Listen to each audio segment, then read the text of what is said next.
الحمد لله وكفى والصلاة والسلام على عباده الذين اصطفى أما بعد قال الله تعالى بعد أعوذ بالله من الشيطان الرجيم بسم الله الرحمن الرحيم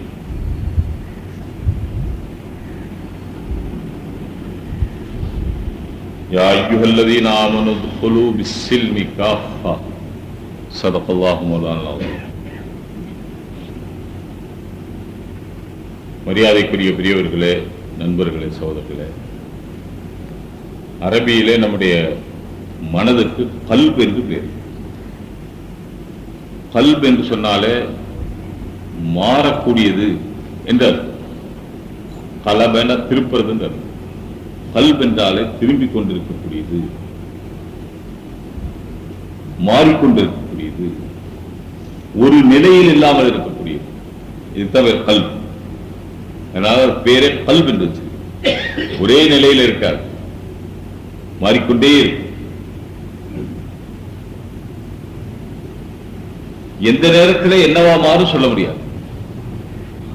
சில நேரத்தில் பேசும்போது பார்த்தா முஹியத்தீன் அப்துல் காதர் ஜீலானி மாதிரி இருக்கும் அவரே பேசும்போது. அவரே வேறொரு நேரத்தில் பேசும்போது பார்த்தா ஊர்ல இருக்கிற ஆக ஒரு மோசமான ஆள் என்ன பேசுவாரோ அதெல்லாம் பேசுவார். அது செய்யவும் செய்வார் ரகசியமா.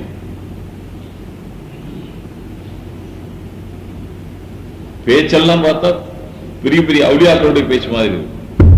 ஆனா செயல் சில நேரங்கள்ல நல்லாவும் செய்வார், சில நேரங்கள்ல மோசமா. ஏன் காரணம் என்ன? அவருடைய கல்புடைய நிலைதான் காரணம். மனிதனுடைய அத்தனை செயல்களுக்கும் காரணம் கல்பு தான். நம்ம இங்க உட்கார்ந்து இருக்கும் போது நினைப்போம் நம்ம இப்படி எல்லாம் நடக்கணும், இப்படி எல்லாம் இருக்கணும், இப்படி எல்லாம் சரியா இருக்கணும். ஆனா வெளியே போனதுக்கு பிறகு எதையாவது பார்த்தோட கல்புல அப்படி ஒரு வார்த்தை வந்துடும், அதுக்கு தகுந்த மாதிரி செய்ய ஆரம்பிச்சு. ஏன் இவர் இப்படி செய்யறாரு, அங்க அப்படி செஞ்சாரு, இங்க இப்ப அங்க அவ்வளவு பேசுறாரு, இங்க இப்படி செய்யறாரு, அவருடைய கல்பு மாறிடுச்சு. மனம்தான் மனிதரை இயக்குகிறது. மூளை யோசனை தான் சொல்லும். மனம்தான் அரசன், மூளை மந்திரி. மனம் அரசன், மூளை மந்திரி. அரசர் சொல்றது நடக்குமா, மந்திரி சொல்றது நடக்குமா? நியாயமா மந்திரி தான் புத்திசாலியா இருப்பார், யாரை விட? அரசரை விட. அப்படித்தான் வச்சுக்குவாங்க. ஒரு புத்திசாலியா பார்த்து, எல்லாத்தோட நல்ல புத்திசாலியா பார்த்து மந்திரியா வச்சுக்குவாங்க. என்ன சொன்னா, அரசருக்கு பல வேலைகளின் காரணமாக அவருடைய புத்திசாலியா இருந்தா கூட அவருடைய மூளை இயங்க முடியாத போற நேரத்தில் மந்திரி ஆலோசனை சொல்லிக் கொடுப்பார். இல்ல அரசரை இப்படி செய்யணும், இப்படி செய்யணும் ஆலோசனை சொல்லுவார். அப்படிப்பட்டவங்க தான் மந்திரியா வச்சுக்குவாங்க. நான் சொல்றது அந்த காலத்து அரசர், அந்த காலத்து மந்திரி. இப்பத்தை பத்தி பிரச்சனையே இல்லை. இப்பத்தை பத்தி டச்சே பண்ணல.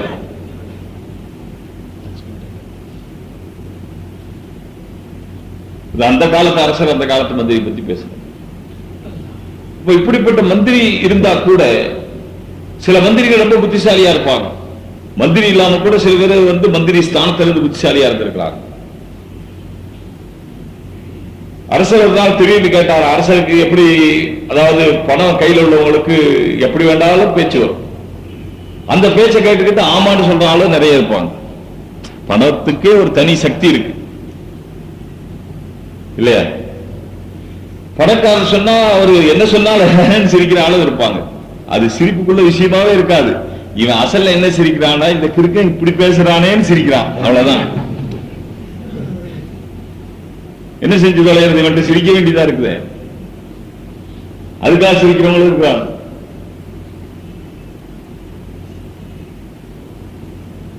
அதனால குலிஸ்தான் சேஷாதி சொல்றாரு, அரசர் பகலை பார்த்து, ராத்திரியை பார்த்து, ராத்திரியில அரசரை பகல் என்று சொன்னால் மந்திரி என்ன சொல்லணுமா, பகல ராத்திரின்னு சொல்றார்.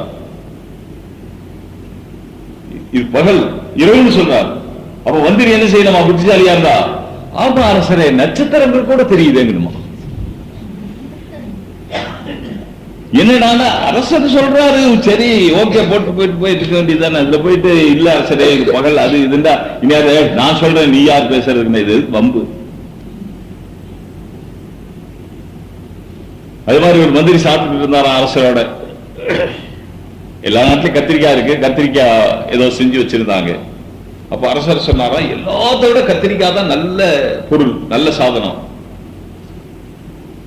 நல்ல சக்தி உள்ளது. பக்கத்துல மந்திரி சொன்னாலும், ஆமா அரசரே, இத போல எதுவுமே கிடையாது, இப்படி பேசிட்டே இருந்தாங்க. ஒரு வாரத்துக்கு பிறகு கத்திரிக்காய் வச்சிருந்தாங்க, வாயில வச்சா ருசிக்கல, உள்ளதுலயே மோசம் கத்திரிக்காய் தான். ஆமா அரசர், இனிமேல் நம்ம பக்கமே வரக்கூடாது இந்த கத்திரிக்காய்.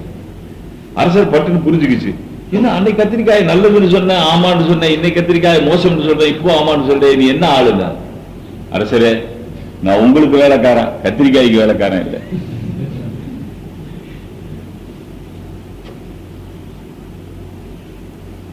இதே போல பணக்காரர்கள் என்ன சொன்னாலும் அது ஆமான்னு சொல்லக்கூடியவர்கள் உலகத்தில் இருக்கிறாங்க. அதனால நம்ம அதிர்ஷ்டத்தில் இருந்தால் அவர் சொல்லுவார், நீ கோச்சுக்காதீங்க, பணக்காரன் பைத்தியக்காரன். அவர் சொல்லுவார், என்ன தோணுதோ அது பேசுவார். இதே போல உலகத்தில் என்ன வேலை செய்யணும்னு நினைக்கிறாரோ அவர் நினைப்பார். பணம் அவருக்கு காரணம். அந்த பணத்தின் காரணமாக மனதில் மாற்றங்கள் ஏற்படுகிறது. இந்த பணத்தின் காரணமாக மனதில் மாற்றம் ஏற்படும். ஆகையினால தமிழ்ல சொல்லி வச்சாங்க, மனம் ஒரு குரங்கு. மனம் ஒரு குரங்கு. என்ன குரங்குண்டா என்ன? மற்ற எத்தனை ஜீவராசிகளுக்கு மத்தியில குரங்கு ஏன் சொல்லணும்? குரங்கு இருக்கு, அது சேட்டை செய்யாமே இருக்காது. எதை செஞ்சாலும் சேட்டையா செய்யும். சேட்டை செய்யறதுங்கிறது ஒண்ணு, செய்யறதையெல்லாம் சேட்டையா செய்யறதுங்கிறது ஒண்ணு. ரெண்டு வித்தியாசம் விளங்கணும் கொஞ்சம். சேட்டையே ஒண்ணு இருக்கு, அது எல்லாரும் செய்வாங்க.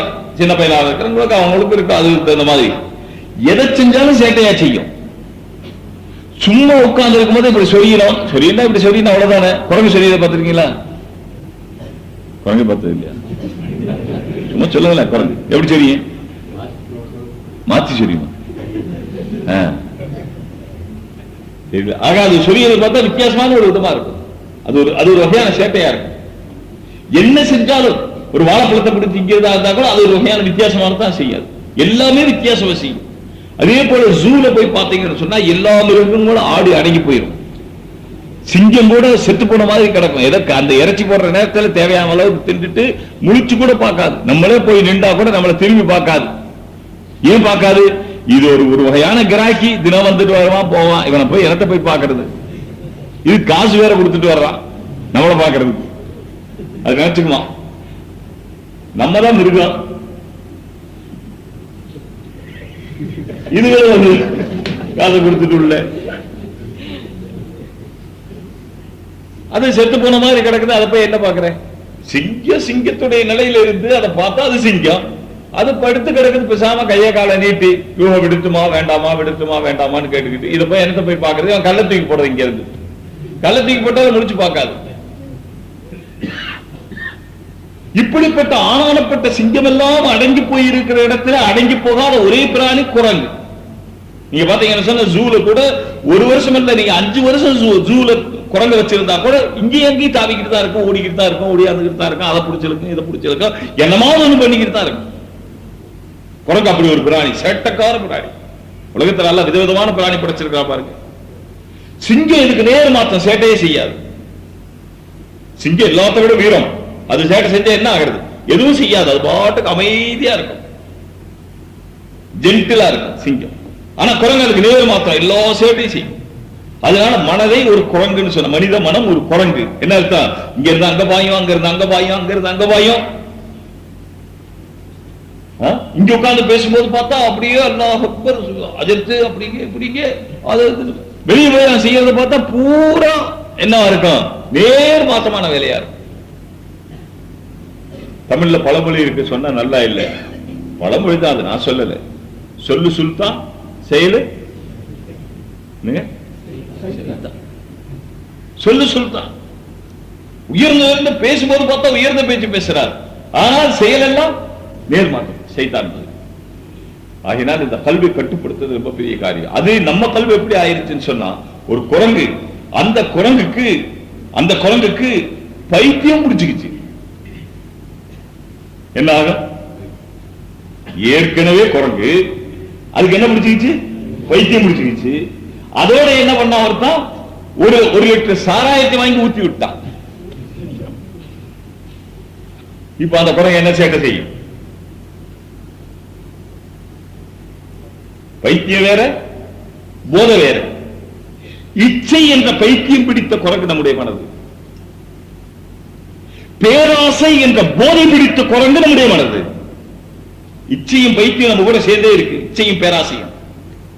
எது மேல ஆசை இல்லை சொல்லுங்க பார்க்கலாம். எனக்கு இது மேல எல்லாம் ஆசை இல்லை. அட சும்மா கஞ்சி ஒரு கொற்றால இருக்கு, பாக்குறான் பாக்குறான் பாக்குறான், அப்படியே கஞ்சி என்னவா ஆயிரம் போல இருக்குது. இவன் பாக்குற பார்வையில ரசகுல்லா ஆயிரம் போல.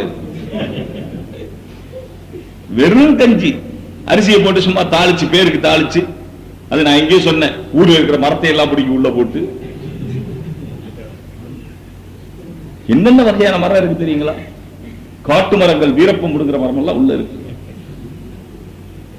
அந்த குப்பை பொறுக்கிறதுக்கே அவ்வளவு நேரம் ஆகும். இந்த கஞ்சி ஆசை இல்லையா? வடை ரோட்ல போய்கிட்டே இருந்தா சரி, கஞ்சிக்கு எத்தனை வடைக்கு வேணும்? ஒரு வடை 2 வடை இருந்தா சரிதான், அவ்வளவுதான். இல்ல 4 வடை இருந்தா சரி, ஏதோ ஒரு அது வச்சு ஒண்ணு வைக்கிறதுக்காக ஒரு சப்போர்ட் தானே. இந்த வடை போனா இதையும் வாங்கிக்கிறது, கைமா வடை போனா கைமா வடையும் வாங்கிக்கிறது, கத்திரிக்காய் வடை போனா கத்திரிக்காய் வடையும் வாங்கிக்கிறது, வாழைக்காய் பச்சி வாங்கிக்கிறது, வெங்காய பச்சி வாங்கிக்கிறது, எல்லாத்தையும் வாங்கி வச்சுக்கிறது. இதுக்கு பத்தாவதுக்கு அதுக்கு என்ன செய்யறாங்களா, அனுகூலம் செய்யறதுக்காக மத்தவங்களும் வாங்கிட்டு வந்து வச்சிடறாங்க. அது மேல ஆசை இல்லையா?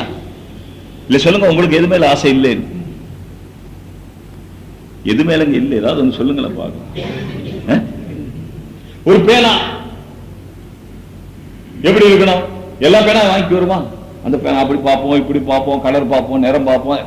நம்ம நேரத்தை பார்த்தோமா? முதல்ல நம்ம நேரத்தை பார்த்தோமா? நெய்வேலிக்கு ஈடா இருக்கிறோமே. என்ன அஜியா இருக்கு, கவனம் வரல. நெய்வேலி என்ன வருதுங்க? நெய்வேலி அதான் அவ்வளவு ஈடா இருக்கிறோமே. அதை பத்தி என்ன யோசிக்கிறது?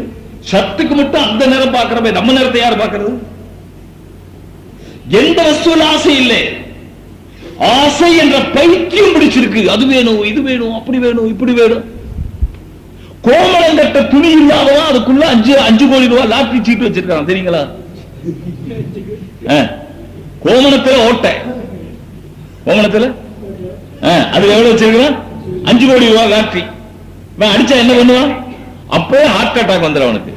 இவனுக்கு எதுக்கு 5 கோடி? எவன் எதை ஆசைப்படுறதுன்னு ஒரு அர்த்தம் இல்ல. 5 ரூபா வச்சிருக்கிறவன் 5 ரூபா 50 பைசாக்கு ஆசைப்பட்டா அர்த்தம் இருக்கு. 100 ரூபா வச்சிருக்கிறவன் 110 ரூபாய்க்கு ஆசைப்பட்டா அர்த்தம் இருக்கு.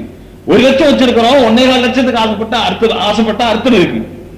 கோமணத்துக்கே வழி இல்லாதவன், மக்கள் இல்லாதவன் 5 கோடிக்கு ஆசைப்பட்டா என்ன? அது மாதிரி தான் இப்ப நம்மளும்.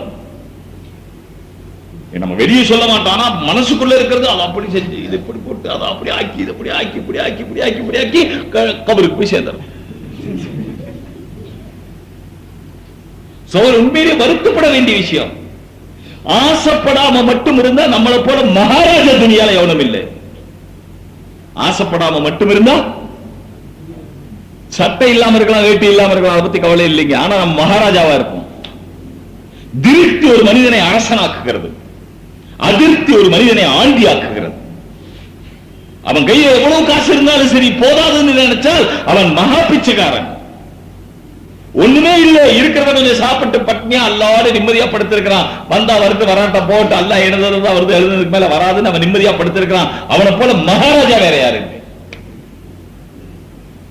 அதனால மனிதனுடைய மனம் இருக்கு, ஆசை ஒண்ணு குரங்கு ஏற்கனவே ஆசை என்ற பைத்தியம் பிடித்து, இச்சை என்ற பைத்தியம் பிடித்து, அதற்கு மேல ஆசை என்ற போதையும் ஏறி இருக்கு. அதனால மனசு போடுற ஆட்டம் இருக்குதுங்களே. வீட்டுக்கு போய் பஞ்சாயத்து பேசும்போது பார்த்தா அது மாதிரி இருக்கும். இங்க வந்து ரோட்ல ஹவுஸ்ல உட்கார்ந்து பாருங்களேன் பேசுறத. ஹவுஸ்ல உட்கார்ந்து இவரு அவ செய்துட்டு இருக்கிறார், அவ செய்துட்டு இருக்கிறார்.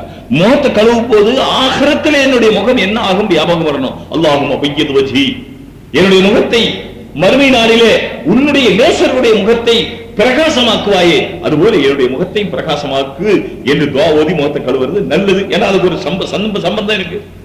அதை விட்டுட்டு அந்த வர வேண்டியது இருந்துச்சுங்களா, அந்த ரூபா 1.25 அது வந்துருச்சுங்களா, முகம் கழுவிட்டு இருக்கிறார். இந்த மோரக்கட்டை எப்படி இருக்கும்? பள்ளிவாசலுக்குள்ள நுழைஞ்சதுக்கு பிறகு கூட துனியாவுடைய பேச்சு பேசினால் இவர் பள்ளிவாசல் செய்கிற எந்த அமலும் நிச்சயமா நான் சொல்றேன், ஹதீஸினுடைய ஆதாரத்தோடு சொல்றேன், கபூலே ஆகாது. பள்ளிவாசலுக்குள்ள நுழையும் போதே ஒரு பெரியாருடைய நிகழ்ச்சி படிச்சிருக்கீங்களா இல்லையா?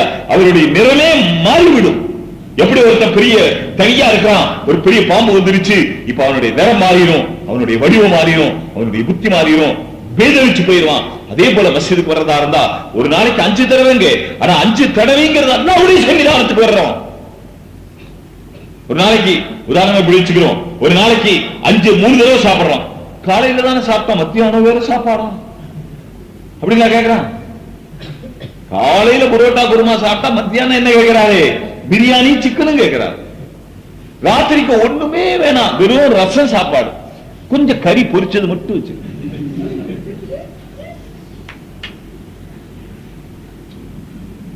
அழுத்தா போயிடுறாரு, அழுத்து போல இல்ல. அதே போல 5 நேரம் அல்லாஹ்வுக்கு முன்னால நான் நிக்கிறேன். முதல்ல சகோதரர்களை இந்த தசவுர் வரணும், இந்த கதை, இந்த நினைவு வரணும். நான் தொழுகைக்கு முன்னால சும்மா தக்பீர் கட்டி துணிச்சு நிக்கிறதுக்கு பேர் இல்ல. அது என்ன? அது எக்ஸசைஸ் செய்யறான், பயில்வான்கள் செஞ்சுக்கிட்டு இருக்கான், குடியேறது நிமிர்றது, அந்த வேலையை செய்ய வைக்கிறோம். நம்ம நாம் அல்லாஹ்வுக்கு முன்னால நிக்கிறோம், கை கட்டி நிக்கிறோம், அல்லாஹ்வுக்கு முன்னால தொழுகிறோம், அல்லாஹ்ட்ட பேசுறோம். இந்த ஞாபகம் வர்றதுக்கு பேர் தான் தொழுகை. அதனால மஸ்ஜிதுக்குள்ள வரும்போதே அந்த நினைவோடு வரணும். முன்னால் உள்ள நினைவெல்லாம் மாத்திட்டு இங்க வரும்போதே நினைவு பூரா மாறிடணும். பிறகு உள்ள வந்த பிறகு இன்னும் மாறிடணும், ஒலு செய்தா இன்னும் மாறிடணும், சஃபுக்கு வந்தா இன்னும் மாறிடணும். அல்லாஹ்வுக்கு முன்னால தக்பீர் கட்டி நின்றுட்டால் உலகத்துடைய இந்த யாவரும் சலாம் கொடுக்கிற வரைக்கும் வரக்கூடாது. அதுக்கு பேர் தொழுகை, அதுக்கு பேர் ஒப்புக்கொள்ளப்பட்ட தொழுகை. ஆனா நம்முடைய மனம் அப்படி இல்லை. காரணம் என்ன? மனதில் இருக்கிற இச்சையும் ஆசையும். ஏற்கனவே குரங்கு, அதுக்கு பைத்தியமும் போதை. அதனால இந்த ஆட்டம் போடுது உலகத்துல. மனிதர்கள் ஆடுறத பாருங்களேன். ரோட்ல ராத்திரி 12 மணிக்கு போங்க. நேற்று ராத்திரி 12 மணிக்கு போய்கிட்டு இருக்கிற ஒரு பையன் தலையில தொப்பி போட்டிருக்காரு, பெரிய ஜிப்பா போட்டிருக்காரு, ஒரு பேக் ஒன்று போட்டு போய்கிட்டு இருக்கிறாரு ரோட்ல. எங்க போறாரு தெரியல. ராத்திரி 12 மணிக்கு இரவு பகலாக மனிதர்கள் ஆடிக்கொண்டே இருக்கிறாங்க, வேலை செஞ்சுக்கிட்டே இருக்காங்க. பேசுற பேச்செல்லாம் ஹவுஸ்ல உட்கார்ந்து அதுதான் பேச்சு. தொழுகையில வாய் திறந்து பேச முடியல, இல்ல மனசுக்குள்ள பேசிக்கிட்டு தான் இருக்கிறாரு. முடிஞ்ச உடனே அதெல்லாம் போயிட்டு வேகமா அவர் ருக்கு செய்யறத பாத்தீங்களா? அப்படி இல்ல, அப்படி கோழி குத்துற மாதிரி ரசூலுல்லாஹி ஸல்லல்லாஹு அலைஹி வஸல்லம் வன்மையாக கண்டித்தார். சஜ்தால போனா கொஞ்சம் இருக்கணும். சுப்ஹான ரப்பியல் ஆலா 3 தடவை சொல்லுங்கிறது அது இமாமோட சேர்ந்து தொழுகும் போது இமாம் லேசா தொழுகை அதாவது நீளமாக்காம சுருக்கமா தொழுக வைக்கணும் இமாம். ஏன்னா பின்னால் உள்ளவங்க பல நிலைகள் இருக்கலாம், முடிஞ்சவங்க, முடியாதவங்க, வயசானவங்க, பெரியவங்க, வியாதிஸ்தர்கள் பல மாதிரி இருப்பாங்க, சின்ன குழந்தைகள். அதனால தொழுக வைக்கும் போது இமாம் அளவா தொழுக வைக்கணும். சரி, பாக்கி நம்ம தனியா சுன்னத்து தொழுகும் போது நீளமா தொழுகணும். நீளமா தொழுக முதல்ல கிராத்து நீளமா ஓதணும். கிராத்து நீளமா ஓதுறதுக்கு சூரா நீளமா தெரியணும். சூரா நீளமா தெரியுமா நமக்கு? நம்ம முடிவு பண்ணி வச்சிருக்கிறோம், அலம் தர கைஃப குல் வல்லாஹ் அல்லாஹ் இறக்காம இருந்திருந்தா நம்ம தொழுகவே மாட்டோம். அந்த 2 இருக்கிறதுனால தான் தொழுகிறோம், இல்லைன்னா தொழுக மாட்டோம். நீளமான சூறாக்கள் ஞாபகம் பண்ண முடியாதா? முடியும் சகோதரர்களே, அப்படி நினைக்கவே இல்லை. சஜ்தாவில் இருக்கும் 3 தஸ்பீஹ்ங்கிறது குறைஞ்சபட்சம். 3 தஸ்பீஹ்ங்கிறது குறைஞ்சபட்சம். ஓதுங்க, 9 ஓதுங்க, 14 ஓதுங்க, 20 தடவை ஓதுங்க, 30 தடவை ஓதுங்க. அல்லாஹ்வுக்கு முன்னால அல்லாஹ்வுடைய பாதத்தில் என்னுடைய காலை வைத்திருக்கிறேன்.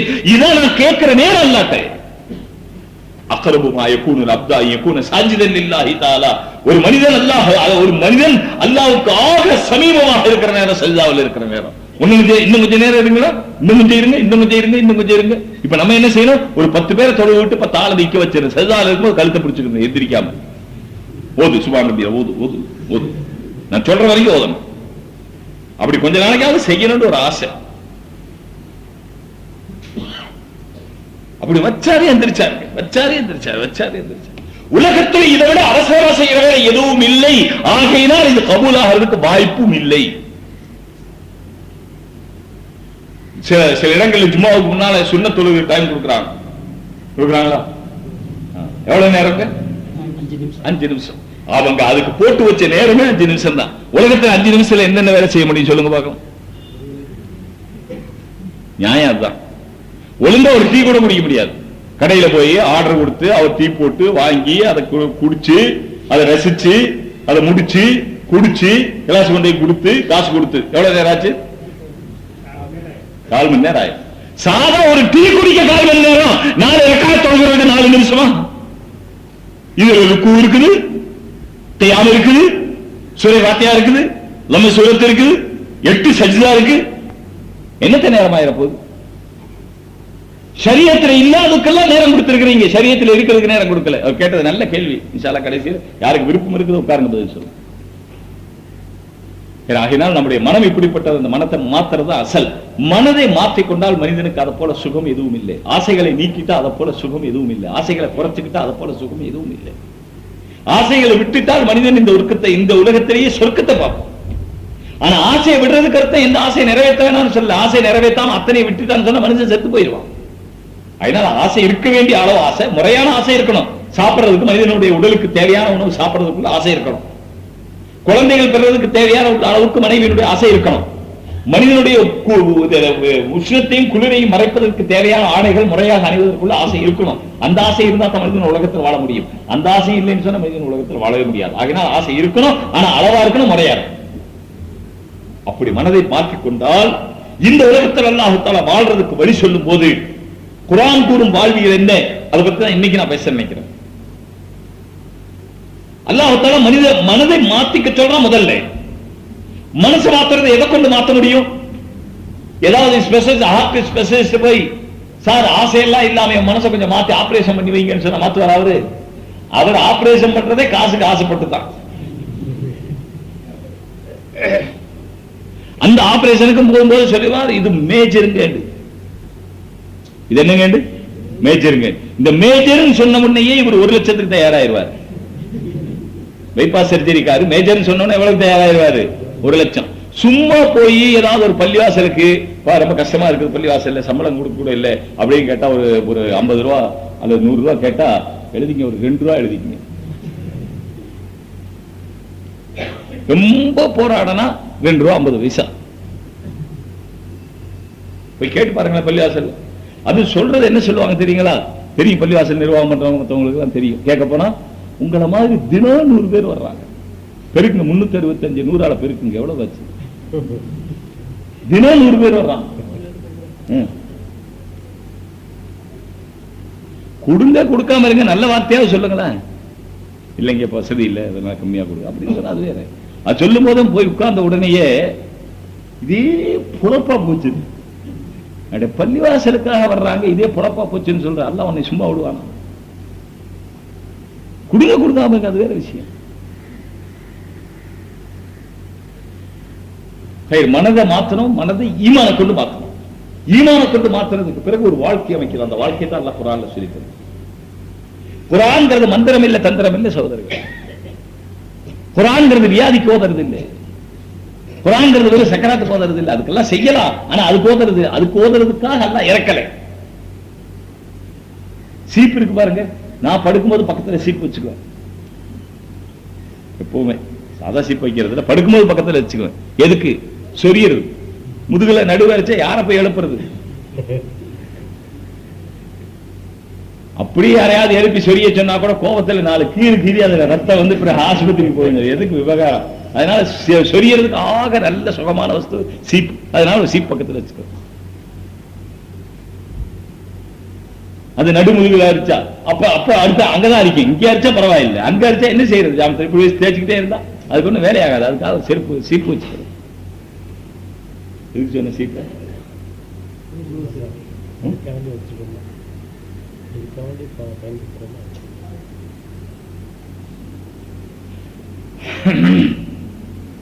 சொல்ல வந்த மனிதனுடைய மனோநிலையை மாற்றி எப்படி வாழணுங்கிறது அல்லாஹ் தஆலா வாழ்க்கை முறை சொல்லி தந்தது. குர்ஆன்ங்கிறது அதுக்கு தான் உள்ளது. அதான் சொல்ல வந்த குர்ஆனை எதுக்கு பயன்படுத்தணுமோ அதுக்கு தான் பயன்படுத்தணும். இப்ப சீப்பை சொரியறதுக்கு பயன்படுத்துறதுங்கிறது அதுவும் செய்யலாம். ஆனா சீப்பு உண்டாக்குறது சொரியறதுக்கு அல்ல. ஒருத்தன் சீப்பு எதுக்கு உண்டாக்கப்பட்டதுன்னு கேட்டார் வாத்தியார். சொரியறதுக்கு. இவன் இனிமேல் படிக்கலாமா? ஏதாவது விறகு வெற்ற பார்க்க வேண்டியதானே. சீப்பு எதற்காக உண்டாக்கப்பட்டது? சீவுவதற்காக, தலைவாறுவதற்காக, சொரியறதுக்காக அல்ல. சொரியவும் செய்யலாம். அதே போல குர்ஆனின் மூலமாக எத்தனையோ லாபங்கள் அடையலாம். ஒரு லாபம் அல்ல, 2 லாபம் அல்ல. உலகத்தில் யார் யார் என்னென்ன லாபங்கள் தேடுகிறார்களோ அத்தனை லாபங்களும் அடையலாம். குர்ஆன் அப்படிப்பட்ட ஒன்று. ஆனால் குர்ஆன் இறக்கப்பட்டது ஹுதல் லில் முத்தகீன், முதலில் மனிதர்களுடைய வாழ்க்கைக்கு நேர்காணி காட்டுவதற்காக, சிராத்தை முஸ்தகீம் காட்டுவதற்காக. சிராத்தை முஸ்தகீம் எதுக்கு? பள்ளிவாசல்ல வந்து 5 நேரம் தொழுகிறதுக்கு மட்டுமல்ல, அது முதல் கடமை. அடுத்தது நோன்பு, தொழுகை, ஜக்காத்து, கஞ்சி, அதான் பேரின்ப கடமைன்னு சொல்ல. இதுக்கப்புறம் இது மட்டுமல்ல, இது தீனுடைய ஒரு பகுதி, வாழ்க்கையினுடைய ஒரு பகுதி. வாழ்க்கையினுடைய மீத பகுதி இருக்கு. மீத பகுதியில் இப்ப முக்கியமான ஒரு 2 பகுதி வாழ்வியல், மனிதனுடைய வாழ்வியல் முக்கியமான ஒரு 2 பகுதி என்னன்னு சொன்னா, மனிதனுடைய பணம் காசு சம்பந்தப்பட்ட பகுதி. இது அரபியில முஆமலாத்துன்னு சொல்றோம். மனிதர்களோடு சம்பந்தப்படுகிற பகுதி. நம்முடைய நண்பர்கள், நம்முடைய வீட்டார்கள், நம்முடைய குடும்பத்தார், நம்முடைய மனைவி, நம்முடைய மக்கள், இன்னும் மற்றவர்கள், உலகத்தில் இருக்க மற்றவர்கள், மனிதர்களோடு பழகுகிற சம்பந்தங்கள் பற்றியதுக்கு பேர் முஆஷரத். பணத்தோடு கொடுக்கல் வாங்கலோடு சம்பந்தப்படுகிறதுக்கு பெயர் முஆமலா. ஒரு பக்கம் இபாதத் இருக்கு, அதே ஷரியத்தில் இபாதத்துக்கு எவ்வளவு முக்கியத்துவம் இருக்குதோ அதே அளவு முக்கியத்துவம் முஆமலாத்துக்கும் இருக்கு. பணம் காசு கொடுக்கல் வாங்கல நம்ம சுதந்திரமானவர்கள் அல்ல. பணம் என்னோடது, நான் எப்படி வேணாலும் செய்வேன் இல்லை. பாருங்க, எல்லாத்தோட ஒரு முக்கிய விஷயம் எல்லாம் சொன்னேன். இந்த வலாத்து பந்து இன்னல் முபத்திரீன கானு மின் இஹ்வானி ஷயாத்தீன். தப்தீர் செய்யாதீர்கள், வீண் விரயம் செய்யாதீர்கள். காசு உங்களுக்கு எவ்வளவா இருக்கட்டும், ஒரு வேலைக்கு எவ்வளவு செலவு செய்யணும் அவ்வளவுதான் செலவு செய்யணும்.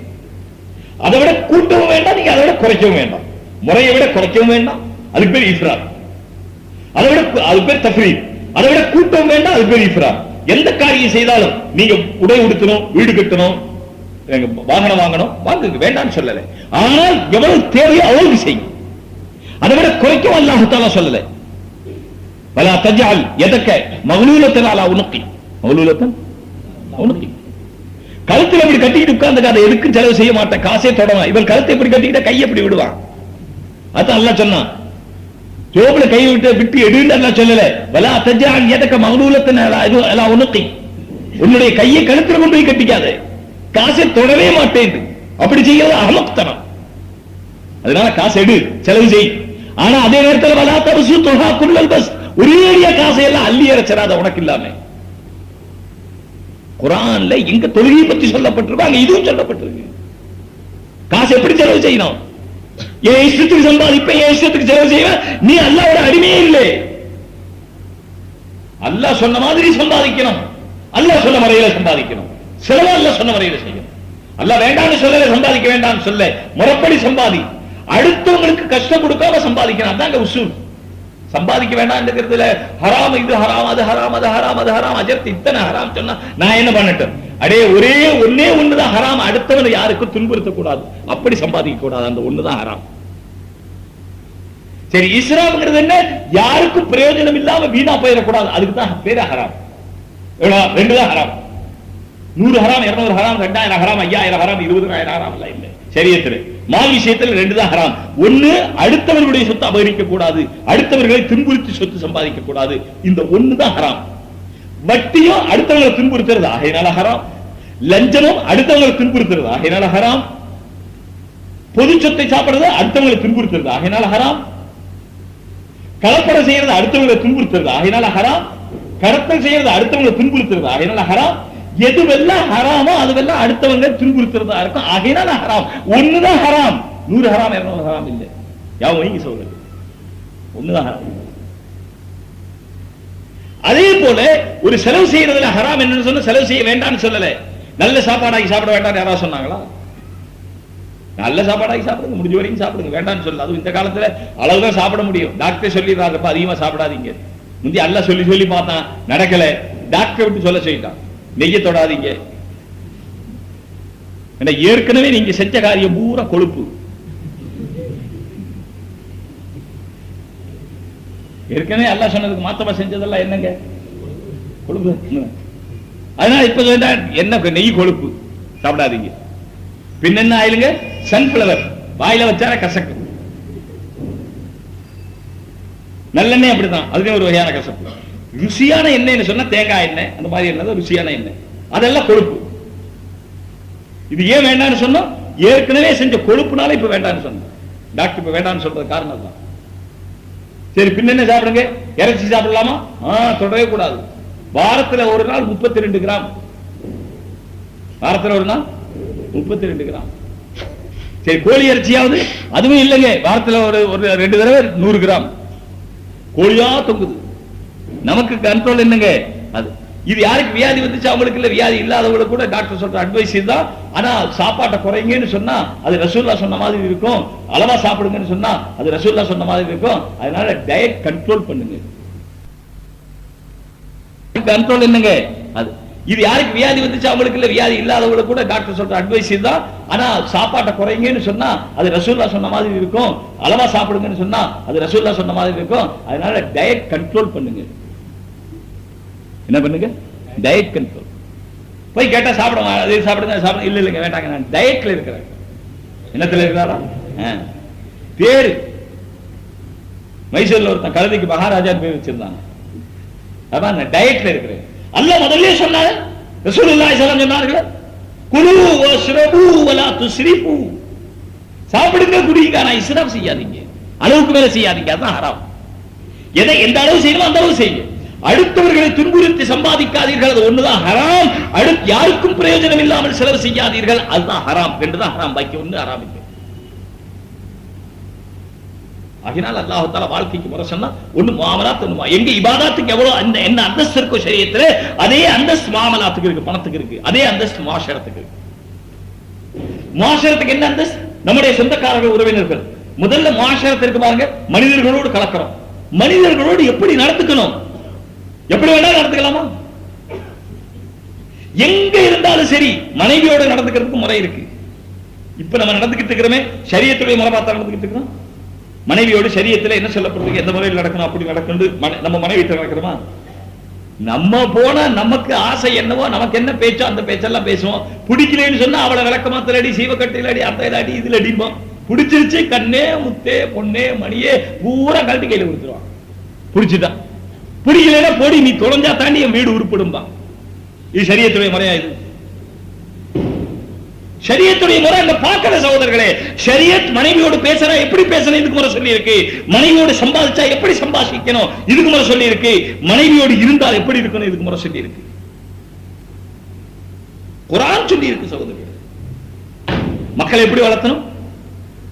அவன் மக்கள் மேல பிரிஞ்சு வந்துருச்சு, அவன் கேட்டதெல்லாம் வாங்கி கொடுங்க. என்ன கேட்டாலும் சரி, அது கூடுமா கூடாதா, ஆகுமா ஆகாதா, நடக்குமா நடக்கா, எந்த பிரச்சனையும் இல்லை. பிள்ளைகளுக்கு இல்லாததா கண்டுபிடிச்ச தத்துவம், பிள்ளைகளுக்கு இல்லாததா. சரி, பிள்ளைகளை கண்ட்ரோல் பண்றேன்னு சொல்லிட்டு கடைசி எல்லாத்தையும் விட்டு கடைசி எந்த காரியமும் நடக்கிறது இல்லை. அப்படி மாதிரி சில நடக்கிறது. அப்படி இல்லை. மானால வாலிதுன் ஹதீஸ்ல வருது, ஒரு தந்தை தன்னுடைய குழந்தைக்கு செய்கிற நற்காரியங்களில் அவனுக்கு செய்கிற உபகாரத்துக்கு கிடைக்கிற சவாலை போல வேறு எதுக்கு கிடைக்கிறது இல்லை. மக்களுக்கு அவ்வளவு உபகாரம் செய்யணும், மக்கள் அவ்வளவு அன்பா வளர்த்தணும்.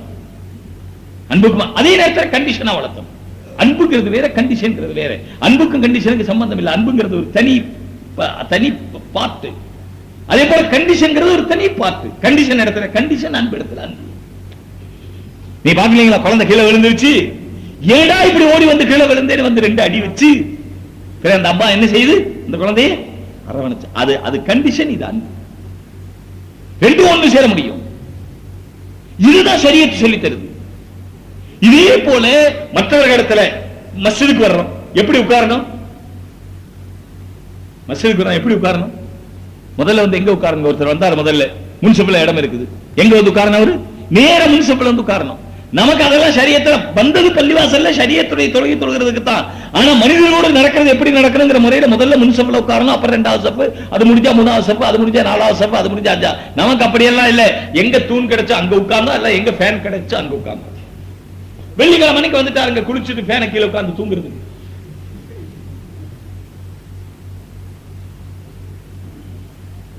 வெள்ளிக்கிழமைக்கு வந்தா சவாப் இருக்கிறான், இல்லைன்னு சொல்லலே. ஆனால் 7:35 தடவை அல்லாஹ் தஆலா கூப்பிட்டா, அப்பவெல்லாம் இவன் தூங்கிட்டு இருந்தான், கடையில் இருந்தான், காசு பார்த்துக்கிட்டு இருந்தான். இன்னைக்கு வெள்ளிக்கிழமை அன்னைக்கு அதுவும் வர்ற அவசரமா தெரியுங்களா, வேட்டியை மடிச்சு வெட்டிட்டு வேகமா ஓடி வருவான். அல்லது ஒரே ஹோண்டாவில 13 பேர் உட்கார்ந்து, ஏன்னா புறப்பட்டது லேட்டு, அதனால நானும் ஏறிக்கிறேன், எனக்கு ஒரு லிஃப்ட் கொடுங்க. அங்க ஹேண்ட்பார்ல இருந்து கடைசி அந்த வளைஞ்சிருக்கு பாருங்க, அது வரைக்கும் 13 பேர் உட்கார்ந்து இருக்காங்க. முதல் ரக்காத் ருக்குவுக்கு போகும்போது வர்றாருங்க, ஒன்னா சலாம் கொடுக்கும்போது இந்த 13 பேர் ஹோண்டா போய்கிட்டு இருக்கு.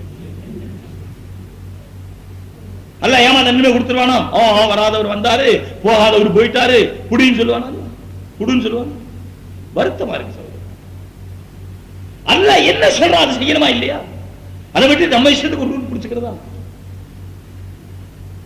சரியத்துல இருக்கா இல்லையா கேட்டவா? 27:1 நான் சொல்றேன், கோச்சுக்காதீங்க. 27:1 இது சில பள்ளிவாசல்களுக்குலாம் பொம்பளைகளுக்கு பூ வச்ச மாதிரி. இது ஜிப்ரீல் அலைஹிஸ்ஸலாம் வர்றாங்கன்னு இருக்குது. நம்ம பள்ளிவாசலுக்கு வழி தெரியாது, அதுக்காக தெருவெல்லாம் லைட் போட்டு விட்டு பள்ளிவாசலுக்கு வழி காமிக்கிறது. நல்ல வேளை ஆள் நிக்க வைக்காம போனாங்க ஜிப்ரீலை கூட்டு வர்றது. சோதனை இபாதத்துடைய இரவு. அந்த இரவு எந்த இரவு? ரமதான் பூராவே இபாதத்துடைய இரவு. ரமதான் மாசத்துல இரவுல ஏதோ கொஞ்ச நேரம் படுக்கலாம், அவ்வளவுதான். பாக்கி இரவு பூரா தூங்குறதுங்கிறது அப்படி இல்லை. பாக்கி உள்ள இரவு அப்படிதான். ரமதானுடைய மாதத்துல இரவுல கொஞ்ச நேரம் படுக்கணும், பாக்கி எந்த சொல்ல ஆரம்பிக்கணும், ஓதணும், திக்ர் செய்யணும், அல்லாஹ்ட்ட துஆ கேட்கணும் கேட்கணும் கேட்கணும் கேட்கணும். அல்லாஹ்வுக்கு இரக்கம் வந்துரும். ரமதான்ல கூட கேட்கல, எப்பதான் கேட்க போறீங்க? மவுத்துல உட்கார்ந்து மத்தவங்க எல்லாம் கேட்டுக்கிட்டு இருப்பாங்க. நம்ம மவுத்தாகும் போது மத்தவங்க கேட்பாங்க, மத்தவங்களுக்கு தான் கிடைக்கும், நமக்கு எங்க கிடைக்கும்? சோர ரமதான் கேட்கறதுக்கே உள்ள நம்ம காலம். அதுவும் இந்த கடைசி 10 இருக்குது பாருங்க, இத்கும் மினன் நார், நரகத்தை விட்டு விடுதலை செய்யற காலம், ஏத்துக்காம இருக்க வேண்டிய காலம். பள்ளிவாசலே வந்து கிடந்தரணும். போதும் தொழில் தான், காலம் பூரா செஞ்சமே. காலையில எந்திரிச்சா கடை, மத்தியானத்துல கடை, மதியத்துல கடை, ராத்திரில கடை, அசர்ல கடை, படுத்தா கடை, எந்திரிச்சா கடை, நின்றா கடை, உட்கார்ந்தா கடை, விழுந்தா கடை, எல்லாம் கடை கடை கடை கடை. இந்த ரம்ஜான்ல வந்தாவது மஸ்ஜிதுல கடை.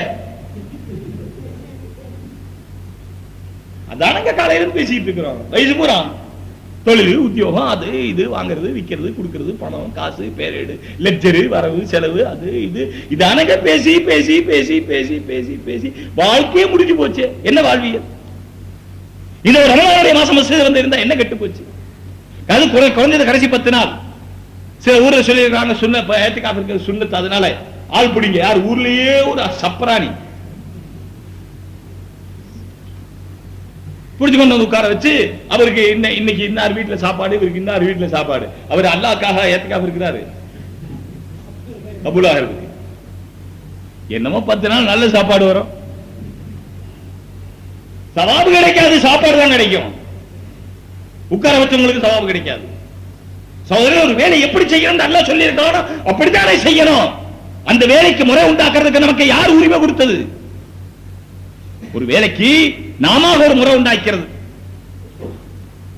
அதே மாதிரி பள்ளிவாசல்ல ஜமாத் நடக்க, ஜமாத்தா தொழுகணும். எல்லாம் வந்தாங்க, கொஞ்சம் 4 பேர் பிந்தி வந்தாங்க, வாங்க நம்ம ஒரு ஜமாத்தை நடத்திக்கலாம். யார் சொன்னது உங்க ஜமாத்தை நடத்தி? பள்ளிவாசல்ல ஜமாத் எதுக்கு இருக்கு?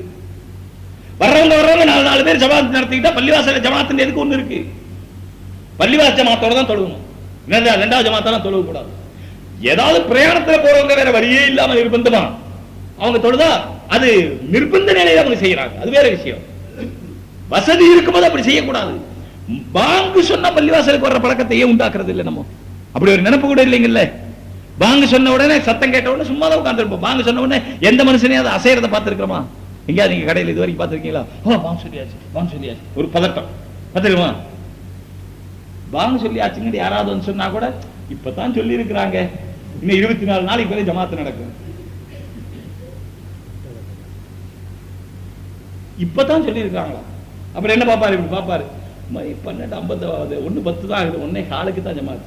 1:10க்கு 1:15 கடையில் எவ்வளவு நேரம்? அந்த ஜமாத்து முடியறதுக்கு இன்னொரு 5 நிமிஷம் ஆகும் இல்ல, பாத்துக்கலாம். பெறப்படுறதே 1:15 தாங்க. யார் உங்களுக்கு உரிமை கொடுத்ததுன்னு கேட்கிறேன். நான் சொல்றேன், பாங்கு சொன்ன பிறகு பள்ளிவாசல்ல உட்கார்ந்து, கடையில உட்கார்ந்து யாருக்கு பள்ளிவாசலுக்கு வர முடியுமோ, பள்ளிவாசல் பக்கத்துல இருக்க பள்ளிவாசல் வந்து தொழுகணுமோ, அவங்க பாங்கு சொன்ன பிறகு பள்ளிவாசல்ல உட்கார்ந்து இருந்தா அந்த காசுனால அவங்களுக்கு எந்த காலத்திலும் பரக்கத் வராது, அதான் வரும். இது நான் சொல்லல, அல்லாஹ் தஆலா சொல்றாங்க. ஐயா அல்லாஹ் சொன்ன முறையில் செய்யணும் சார். ஐயா சொல்ல வந்து குடும்பத்துக்கு அல்லாஹ் முறை சொல்லி இருக்கான். பிள்ளைகளோடு எப்படி பழகணும், சொந்தக்காரங்களோட எப்படி பழகணும், மனைவியோடு எப்படி பழகணும், மனைவி கணவனோடு எப்படி பழகணும். மனைவி சொல்லிக் கொடுத்தமா? மனைவி சொல்லிக் கொடுத்தமா? கல்யாணத்துக்கு முன்னாலே மனைவி மார்க்கப்படி பழகுவாளான்னு பார்த்து கல்யாணம் பண்ணல. உங்களுக்கு கல்யாணம் ஆயிடுச்சா? ஆகாத மாதிரி பாக்குறீங்க. நீ பாக்குறத பார்த்தாலே பண்ணி வைங்கன்னு சொல்ற மாதிரி பாருங்க. இவருக்கு யாராவது சீக்கிரமா பார்த்து ஏற்பாடு பண்ணுங்க. 6 நோம்பு முடிஞ்ச உடனே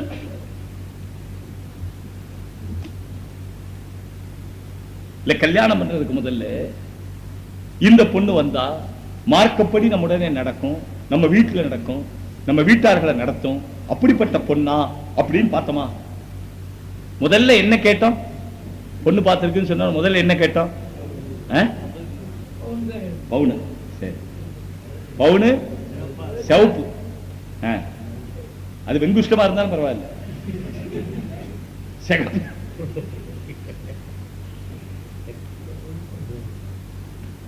சிகப்பா இருக்கணும். அது என்னவா இருந்தாலும் பரவாயில்ல, தோல் சிவப்பா இருக்கணும்.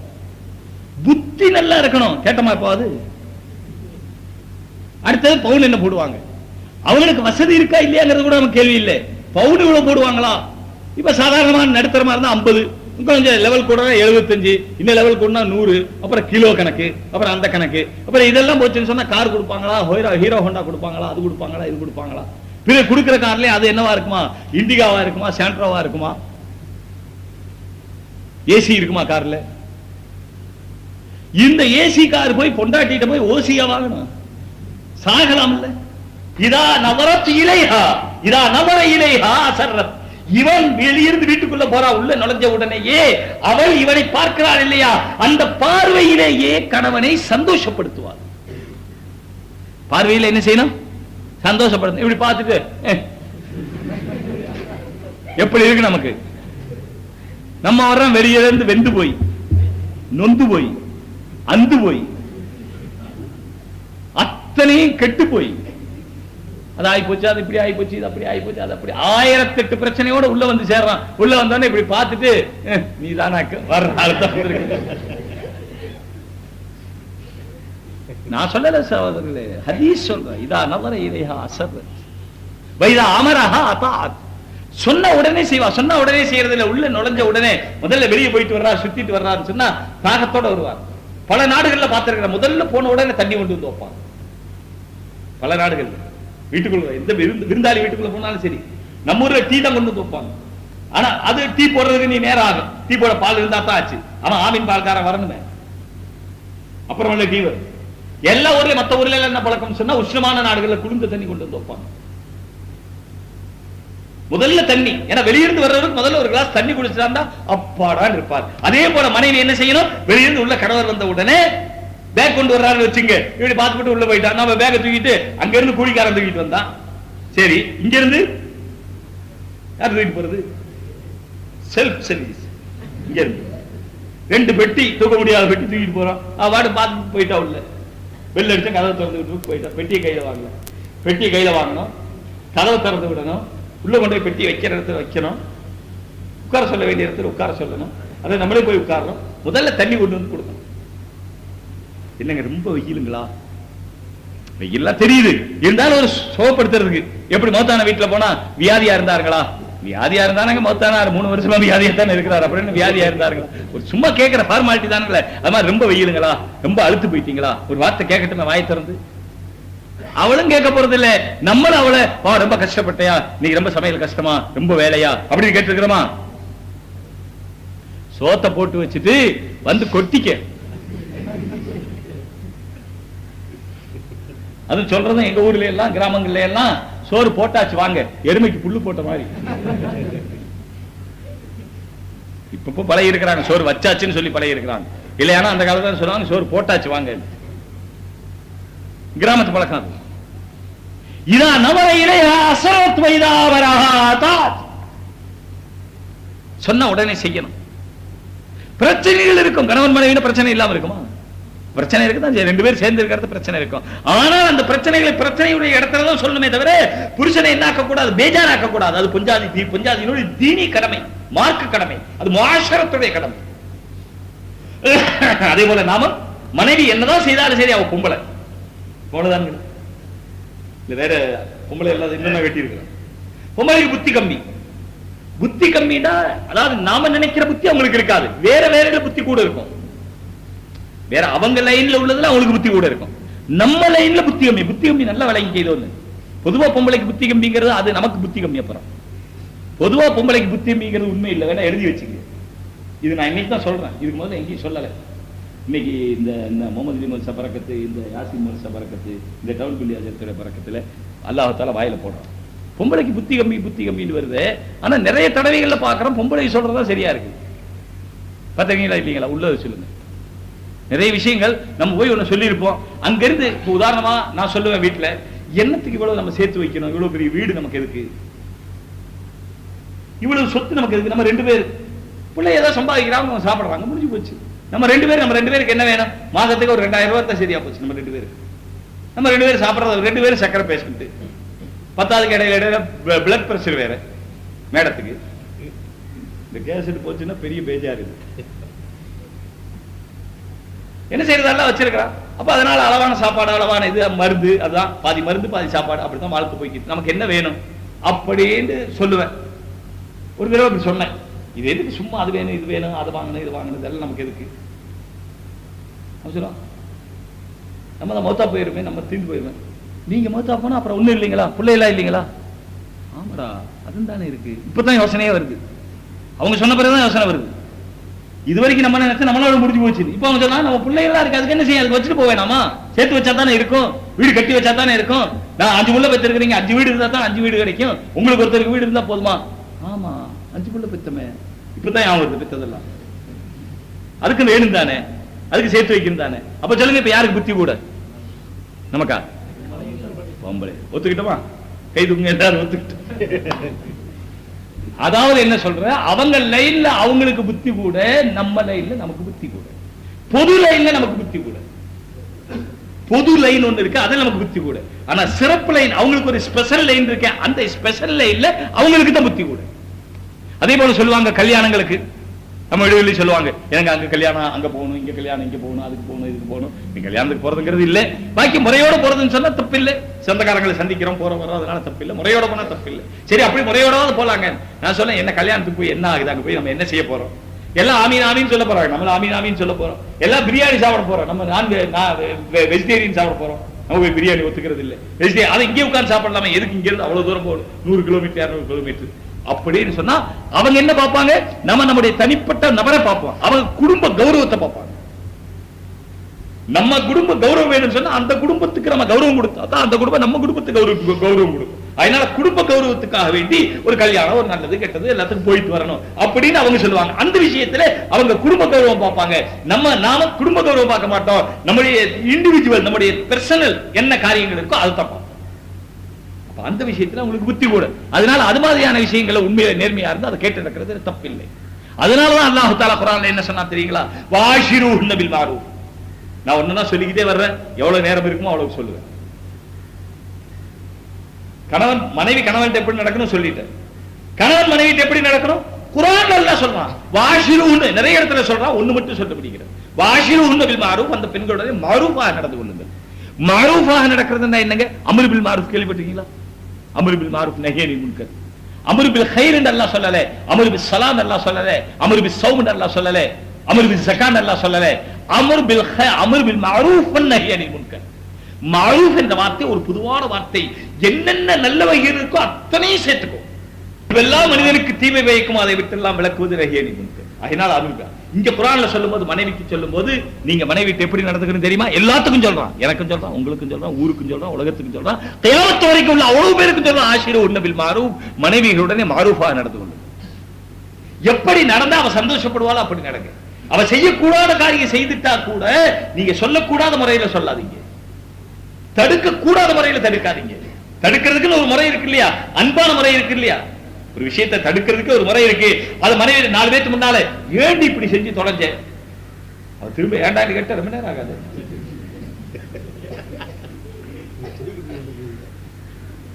நடக்குது, அதை சொல்றேன்.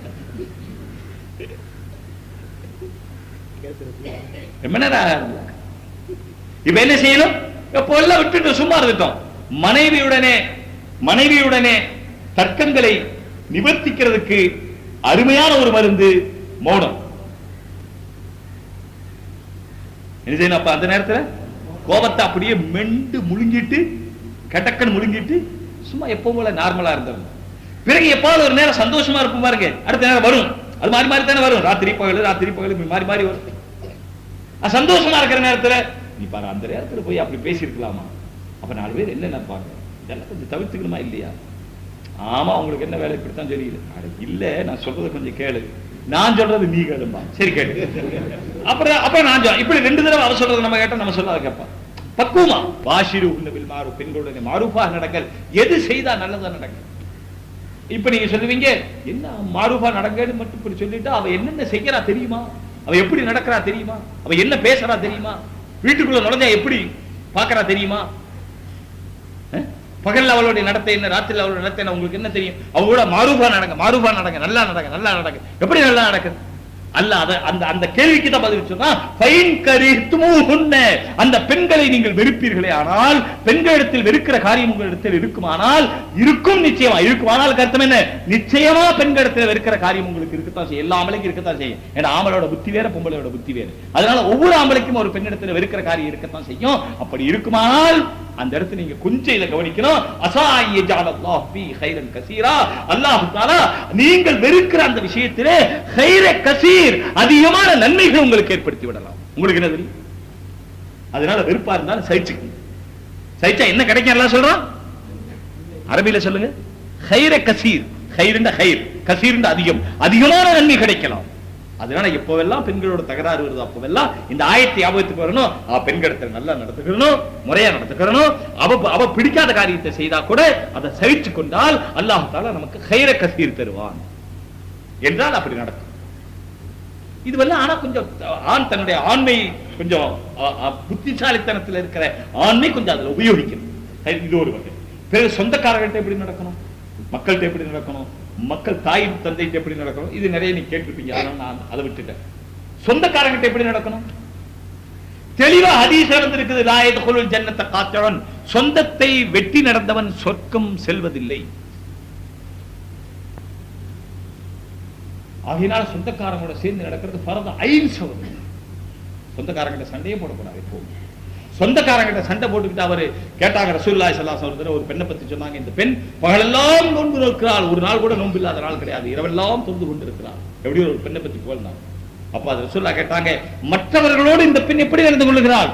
அப்ப சொன்னாங்க, அது சொல்ல முடியாது, எல்லாத்துக்கும் பல பேர்த்த சண்டை, அந்த பெண் சொர்க்கத்துக்கு போக மாட்டாள். அதனால சகோதரர்களே, தொழுகிறது ரொம்ப முக்கியம், நவாஃபில் ரொம்ப முக்கியம், சுன்னத்துகள் ரொம்ப முக்கியம், நஃபிலான தொழுகை ரொம்ப முக்கியம். ஆனால் சொந்தக்காரங்களோட சேர்ந்து நடக்கிறது அதை விட ரொம்ப முக்கியம். சரி, இனி அடுத்து சொந்தக்காரங்க மட்டும் இல்ல, வல் ஜாரி தில் குர்பா, அதே சொந்தக்காரர் பக்கத்து வீட்டில் இருந்தா பக்கத்து வீட்டுக்காரருக்கு விசேஷமான சலுகைகள் செய்ய வேண்டியது நம்முடைய கடமை. பக்கத்து வீட்டுக்காரர் பசித்திருக்க இவர் சாப்பிட்டுக் கொண்டிருந்தால் இவர் மூமின் இல்லை. பக்கத்து வீட்டுக்காரர் முஸ்லிமா காபிரா, சொந்தமா சொந்தமே, அதே கேள்வியே கிடையாது. உன் பக்கத்து வீட்டுக்காரர் நீ நல்லா இருந்தா அவரு நல்லா இருக்கு.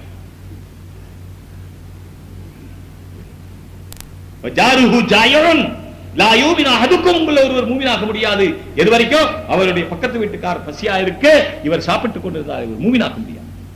அதனால எப்பவும் பக்கத்து வீட்டுக்காரர் இருப்பாங்க. ஆனா சண்டை பூரா எங்கதான் இருக்கும், என்னன்னா காவாயில அடைச்சுக்குச்சு, அவங்க சோப்பு போட்டு குடிச்சாங்க, அந்த சோப்பு வந்து எங்க அடைச்சுக்கிச்சு, காவாயில அடைச்சுக்கிச்சு. இந்த பொம்பளை வெளியே பரப்பிச்சு, அந்த பொம்பளை வந்து அது எப்படி நீ சோப்பு போட்டு குடிக்கலாம், சோப்பு காவாயில அடைச்சு அவ என்ன பண்ணுவா மகராசி. இதனால சண்டை பேசுறது இல்லை. தூரத்துல இருந்தெல்லாம் வருவாங்க, இந்த வீட்டுக்கு பக்கத்து வீட்டுக்காரர் மட்டும் வர மாட்டாங்க. சகோதரர்களே, நரகவாதிகளுடைய அடையாளங்களில் ஒண்ணு பக்கத்து வீட்டுக்காரோட சண்டை போட்டு. எந்த காரணம் கொண்டு சொந்தக்காரங்கிட்ட சண்டை போடக்கூடாது, பக்கத்து வீட்டுக்காரங்க சண்டை. வல்ஜாரி தில் குர்பா வல்ஜாரில் ஜுனுபி, பக்கத்து வீட்டுக்காரர் அந்நியராக இருந்தாலும் அவரோடும் உபகாரமா நடக்கும். ஒரு சொந்தக்காரர் பக்கத்து வீட்டுல சொந்தக்காரர் இருந்தா அது தனியா அல்லாஹ் சொல்ல குர்ஆன் ஆயத்து. குர்ஆன் ஆயத்து சகோதரர்களே, எங்க அல்லாஹ் தொழுகை, நோன்பு, ஜகாத், ஹஜ் சொன்னானோ அங்க இதையும் சொன்னா வாழ்வியல் எப்படி இருக்கணும். பக்கத்து வீட்டுல சொந்தக்காரங்க தான், அதுக்கு ரெண்டு அதுல தன்மைகள், பிரத்யேகமான விசேஷங்கள் இருக்கணும். ஒண்ணு சொந்தக்காரங்கிற காரணத்தினால, இன்னொன்னு பக்கத்து வீட்டுக்காரங்க காரணத்தினால. அடுத்தவர் ஜாரில் ஜுனுபி, பக்கத்து வீட்டுல அந்நியர் இருந்தால் அவருக்கும் விசேஷமா, அவரையும் விசேஷமாக கவனிக்கணும், ஏன்னா பக்கத்து வீட்டுல இருக்கிறார். மூணாவது அல்லாஹ் ஒண்ணு சொன்னா பாருங்க, எவ்வளவு அல்லாஹ் தஆலா நமக்கு புத்தி சொல்லலாம் பாருங்க. வஸ்ஸாஹிபி பில் ஜம், அது சொந்தமோ இல்லையோ, சொந்தக்காரரோ இல்லையோ, யாரோ இல்லையோ, பக்கத்து வீட்டுக்காரர் சொன்னால் நிரந்தரமா இருப்பார், நிரந்தரமா இல்லை, தற்காலிகமாக பக்கத்தில் இருக்கிறவர். நிரந்தரமாக பக்கத்து வீட்டுக்காரராக இருக்கிற சொந்தக்காரர், நிரந்தரமாக பக்கத்து வீட்டில் இருக்கிற அந்நியர். யாவங்க நண்பர்களே, பலது சொல்லி மிஸ்கின் எல்லாம் சொல்லிட்டு வர சொந்த, அதுல ஒன்று இது எல்லாம் சொல்லலாம். நிரந்தரமாக பக்கத்து வீட்டில் இருக்கிற சொந்தக்காரர், நிரந்தரமாக பக்கத்து வீட்டில் இருக்கிற அந்நியர், தற்காலிகமாக பக்கத்தில் இருப்பவர். இப்ப உங்க பக்கத்தில் அவர் உட்கார்ந்து இருக்கிறார், இதான் வஸ்ஸாஹிபி பில் ஜம், சும்மா அடிச்சுக்கிட்டே இருக்கிறது. அவரு நகர்றார், அப்புறம் இடிக்கிறார். அது இது இங்க பார்க்க முடியாது, நீங்க பஸ்ல பார்க்கணும்.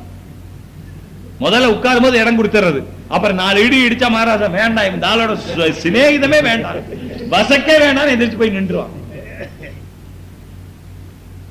சகோதரர்களே, அந்த பஸ்ல நமக்குன்னு என்ன உரிமை இருக்கு, அந்த உரிமை தான் எடுத்துக்கலாம். அது மேல ஒரு இன்ச் எடுத்தாலும் அல்லாஹ் தஆலா கியாமத்துல கேட்பான். எடுத்து எப்படி அடுத்தவருடைய ஒரு சொத்துல இன்ச் நம்ம எடுத்துக்கிட்டா கேட்பானோ, அதே போல பஸ்ல, ரயில்ல, வாகனத்துல, ரோட்ல, அதுல இதுல ரோட்ல போகும்போது யாருக்கு எந்த முறையில போகணுமோ அந்த முறையில போகணும். அது சாஹிப் ஜம்பிள் சேர்ந்து இது போல ஏராளமான அதே இதெல்லாம் சொன்னது மாஷர சொல்லிட்டேன். அதாவது சொந்த நண்பர் மனிதர்களோடு பழகிற விதம், சொந்தக்காரர்கள், சொந்தம் இல்லாத. இனி பணம் காசு விஷயம் சுபஹானல்லாஹ், இனி அது சொல்ல ஆரம்பிச்சா அது ஒரு மணி நேரம் ஆகிட்டே இருக்கும். இன்ஷா அல்லாஹ் அதுக்குள்ள நேரம் கிடைக்கும். இன்ஷா அல்லாஹ் சொல்ல பணம் காசுல இதுதான், யாரையும் கஷ்டப்படுத்தி சம்பாதிக்க கூடாது. நாமளும் மார்க்கத்தை விட்டு நம்மை கஷ்டப்படுத்திக் கொண்டு சம்பாதிக்கவும் கூடாது. மார்க்கத்தை விட்டு நம்மை கஷ்டப்படுத்திக் கொண்டு சம்பாதிக்கவும் கூடாது. ராத்திரி 12 மணி வரைக்கும் முடிச்சிருக்கிறேன், இதெல்லாம் மார்க் அனுமதிக்கல. ஏன்னா நீ உன்னை கஷ்டப்படுத்துற, சம்பாதிக்கிறதுக்கு உன்னை நீ கஷ்டப்படுத்த கூடாது, அடுத்தவங்களை கஷ்டப்படுத்த கூடாது, அடுத்தவருடைய பொருள் அபகரிக்க கூடாது. நான் சொன்னேன், வட்டியில அடுத்தவருடைய பொருள் அபகரிக்கிறது, லஞ்சம் அடுத்தவருடைய பொருள் அபகரிக்கிறது, எதுவெல்லாம் அடுத்தவருடைய பொருளை அபகரிக்கிறதாக இருக்குதோ அதுவெல்லாம் ஹராம். சொல்ல போனா அதுதான் ஹராம். மாமலாத்துல செய்யக்கூடாது. பொய் சொல்றது, ஏமாத்துறது, பித்தலாட்டம் செய்யறது, இதெல்லாம் அடுத்தவங்களை ஏமாத்துறது, அடுத்தவங்களை அபகரிக்க, அடுத்தவங்களை சொத்து அபகரிக்கிறது சேர்ந்து ஆகினால் ஹராம். அதனால பொய் சொல்லக்கூடாது, ஏமாற்றக்கூடாது, பித்தலாட்டம் செய்ய. ஒரு நாளைக்கு பொய் சொன்ன உடனே ஒரு பேப்பர் வச்சுக்கணும் ஜோபில். எப்படி ரூபா கடன் கொடுத்தா எழுதி வச்சுக்கிறோம் இல்லையா, அது மாதிரி பொய் சொன்னா இன்னைக்கு காலையில 9 மணிக்கு ஒரு பொய், 9:05க்கு 7 பொய், 9:10க்கு 10 பொய். உங்க கணக்கு சொல்றீங்க, சொல்லுங்க. எங்க கணக்கு அதை விட கூட வருது. எடுத்து பாருங்களா உங்க பொய்ய, ஒரு நாளைக்கு எழுதி வச்சு பாருங்களா. நம்ம பேசின உண்மை எத்தனை, பொய் எத்தனை. பொய்ன்னு கூட நினைக்கிற சகோதரர்களே, பொய் சொல்ற பாவம்னு கூட நினைக்கிற சகோதரர்களே. பொய் சொன்ன ரஹமத்துடைய மலை பக்கத்துல கூட வர்றதில்லை. பிறகு எப்படி காசு வரும்? காசு அல்ல ரஹமத்து. காசு என்ன கரைச்சா குடிக்க முடியும்? காசு என்ன மெண்டா திங்க முடியும்? காசு என்ன மெண்டா திங்க முடியும்? காசு என்ன சர்பத்தா கலக்கலாமா? காசு எதுக்குங்க ஆகும்? காசு ஒரு காகிதத்தில் எடுத்துதான் அது ஒரு காகிதம், அவ்வளவுதான். காகிதத்தை திங்க முடியும், அதுக்கு வேற ஒண்ணா இருக்கணும். என்னவா இருக்கும்? நம்ம இல்லையே. இந்த காகிதம் என்ன பிரயோஜனம்? ஒரு காகிதம் சின்னது, ஒரு காகிதம் பெருசு, அதுக்குள்ள வேலி என்ன இருக்குது, அது அவ்வளவுதான், வேற ஒண்ணும் இல்லையே. அதனால் அசல் சுகம் என்பது அல்லாஹ்வுடைய சொல்படி நடப்பதற்கு பெயர். அசல் ருசி என்பது முஹம்மது ஸல்லல்லாஹு அலைஹி வஸல்லம் சுன்னத்தை பின்பற்றி நடப்பதற்கு பெயர். அதனால வட்டி, லஞ்சம், இது போல விஷயங்களுக்காக தலை வச்சு கூட படுக்க கூடாது. அதனால இன்னைக்கு அனுபவிக்கிறது நம்ம பழகவே இல்லை. முஆமலாத் முஆஷரத்துல அடிப்படையான விஷயம் இருக்கு பாருங்க. ஈமானின் காரணமாக, தொழுகையின் காரணமாக, நோன்பின் காரணமாக, ஜகாத் ஹஜ்ஜின் காரணமாக அடியார்களின் மீது அன்பு வைக்க பழகுவதும், பணத்தின் மீது அன்பை இழந்து பழகுவதும், அடியார்கள் மீது அன்பு வைக்க பழகுவதும், பணத்தின் மீது அன்பை விட்டு பழகுவதும், இதுதான் முஆமலாத் முஆஷரத்துடைய அடிப்படை. இந்த அடிப்படையை புரிந்து நடக்க அல்லாஹ் தஆலா நமக்கு தௌஃபீக் தருவானாக என்று துஆ செய்து முடிக்கிறேன். ஆகிரு தஅவானா ரப்பனா லக்கல் ஹம்து வ وسلم عليه ربنا ظلمنا انفسنا وان لم تغفر لنا وترحمنا لنكونن من الخاسرين اللهم حبب الينا الايمان وزينه في قلوبنا وكره الينا الكفر والفسوق والعصيان اللهم اجعلنا من الراشدين يا الله எங்கள் எல்லோருடைய குற்றங்களை மன்னித்தருவாயாக. யா அல்லாஹ் எங்களுடைய பிழைகளை பொறுத்தருவாயாக. யா அல்லாஹ் எங்களுடைய மீதமுள்ள வாழ்க்கை உனக்கு பொருத்தமாக ஆக்கி வைப்பாயாக. யா அல்லாஹ் எப்படி இந்த உலகத்தில் நாங்கள் சென்றுதான் தீர வேண்டும். அல்லாஹ் ஒரு நாளைக்கு நாங்கள் உன்னிடத்தில் வந்துதான் தீர வேண்டும். அல்லாஹ் நாங்கள் உன் பக்கம் திரும்பித்தான் தீர வேண்டும். அல்லாஹ் அதை விட்டு வேறு நாங்கள் தப்பி ஓடிவிட முடியாது. உன்னை விட்டு வேறு இடத்துக்கு நாங்கள் ஓடிவிட முடியாது. அல்லாஹ் உன்னுடைய மஹ்ஷருடைய வேதானத்துக்கு வராமல் நாங்கள் தப்பித்துக் கொள்ள முடியாது. உன்னுடைய கேள்வி கணக்கை விட்டு நாங்கள் எந்த பாகத்திலும் ஒளிந்து கொள்ள முடியாது. அல்லாஹ் அப்படிப்பட்ட எல்லா கஷ்டங்களை விட்டு எங்களை பாதுகாப்பாயா. கேள்வி கணக்கு இல்லாமல் சொர்க்கத்துக்கு போகக்கூடியவர்களாக எங்களை ஆக்கி வைப்பாயா. அல்லாஹ் எங்களுடைய மீதமுள்ள வாழ்க்கை எது உனக்கு பிரியமானதோ அதன் மீது பிரியப்படக்கூடியதாகவும், எது உனக்கு வெறுப்பானதோ அதன் மீது வெறுப்படையக்கூடியதாக எங்களுடைய வாழ்க்கை ஆக்கி வைப்பாயா. எங்களுடைய நடை, உடை, பாவனை, எங்களுடைய பேச்சு, எங்களுடைய தோரணை, நாங்கள் பழகுவது, நாங்கள் மற்றவர்களுடன் பேசுவது, நாங்கள் மற்றவர்களுடனே கலந்துரையாடுவது, மற்றவர்களுடன் நாங்கள் சம்பாஷிப்பது, எங்களுடைய குடும்பங்களிலே நாங்கள் நடந்து கொள்வது, எங்களுடைய வியாபாரத்திலே, தொழிலே, உத்தியோகத்திலே, மனத்திலே, காசிலே நாங்கள் நடந்து கொள்வது, உன்னுடைய ஹுக்கும் என்ன என்று புரிந்து அதன்படி நடந்து கொள்ள கொள்ளக்கூடியவர்களாக எங்களை ஆக்கி வைப்பாயாக. உலகத்தோட எந்த கஷ்டம் வந்தாலும் அந்த கஷ்டங்களை எல்லாம் சகித்துக் கொண்டு அப்படி சகித்துக் கொள்ளக்கூடியவர்களாக எங்களுடைய மனைவி மக்களையும் ஆக்கிக் கொண்டு அல்லாஹ் உன்னுடைய ஹுக்குமின் பிரகாரம் நடக்கக்கூடியவர்களாக, உன்னுடைய நபியினுடைய சுன்னத்தின் பிரகாரம் நடக்கக்கூடியவர்களாக எங்களை ஆக்கி வைப்பாயா. யா அல்லாஹ் இந்த ரமலானுடைய பொருட்டினாலே எங்களுடைய விசேஷமான கிருபை ரஹ்மத்தினாலே எங்களுடைய துஆவை கபூல் செய்திருவாயா. ஸல்லல்லாஹு அலைஹி வஸல்லம்.